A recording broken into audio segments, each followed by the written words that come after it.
The Seattle Mariners missed the playoffs in 2024 by just one game, the same amount that they missed the playoffs by the previous year in 2023. Today, I attempt to answer the question, what happened?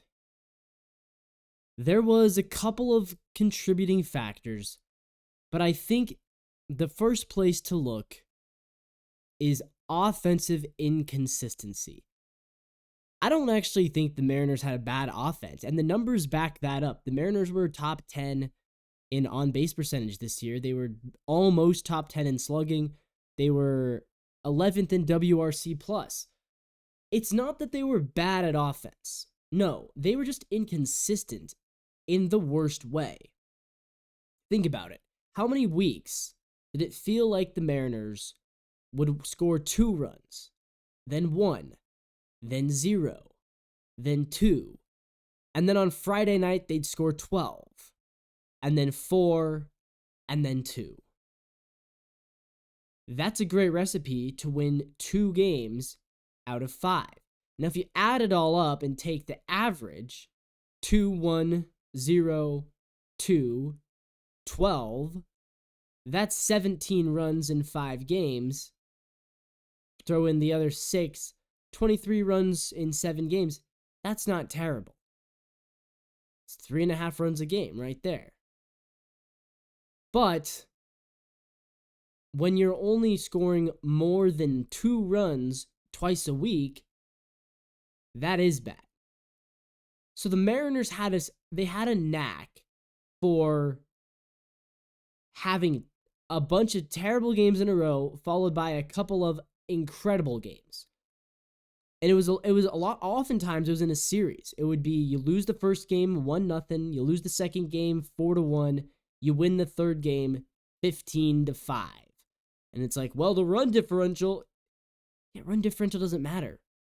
The Mariners had a good run differential. If you're going off of Pythagorean win-loss, the expected win-loss, the Mariners would have won 3 more games. They would have won 89. They would have been in the playoffs.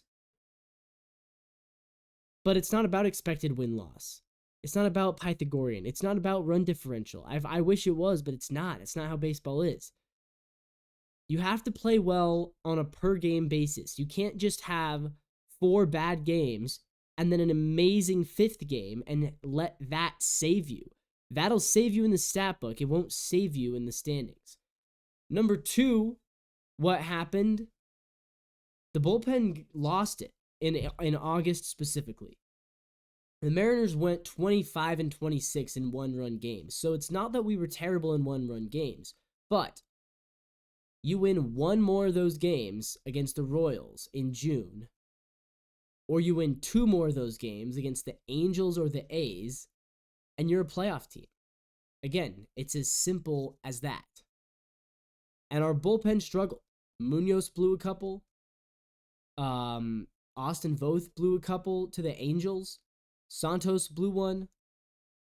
Yimi Garcia blew one. I think Yimi Garcia blew a couple, actually. Everyone contributed in the bullpen to blowing games. And it's, again, we actually were pretty good in 1-run games. We were pretty much average in 1-run games. But we could have been just a slightly better. We'd be in a playoff team. Number 3, the Stars didn't play like stars. And this is the big one. Yeah, Julio had a nice finish. He did not play like Julio. He had like a 740 OPS. That's not good enough for a guy who's meant to be your best player. J.P. Crawford did not play up to his standard of baseball. Neither did Jorge Polanco. Neither did Mitch Garver. Neither did Luis Castillo, which we forget about, but he's getting older, and Castillo did not have the greatest of seasons this year. The only guy who really, truly, I thought played like a star was Cal Raleigh. And we'll talk more about him. There'll be future videos.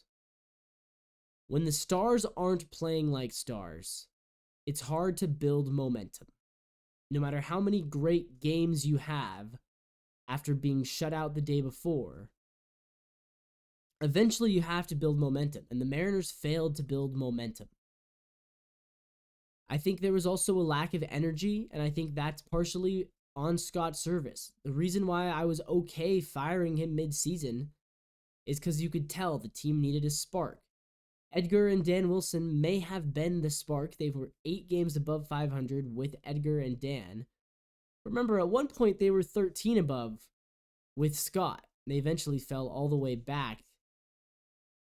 It is ultimately quite embarrassing. The Mariners are the first team in history to have a 10-game lead and miss the playoffs in the modern era of baseball since the wild card was added. Pretty sad. Pretty sad stuff. But this is just my quick take on what went wrong for the 2024 Seattle Mariners. Now it's time for you guys to decide. Let me know down in the comments, what do you think? Do you agree? Do you disagree? We're going to have another video out tomorrow. Tomorrow, this will be a positive video. We're going to be highlighting the Mariners pitching staff and just how historically good that they were. So stay tuned for that. Also, stay tuned for Coast to Coast Sports, my other channel. NFL tier lists for week 4 will be coming in, as will MLB playoff coverage. I'm now rooting on for the Padres, the Braves, the Royals, and the Guardians. Those are my 4 teams that I would be happy if they won. Everybody else, screw them. That's my take there. But go Mariners, as always. Go Seahawks. Go Cougars. It's the NW Sportscast. My name is Levi. Thank you so much for watching.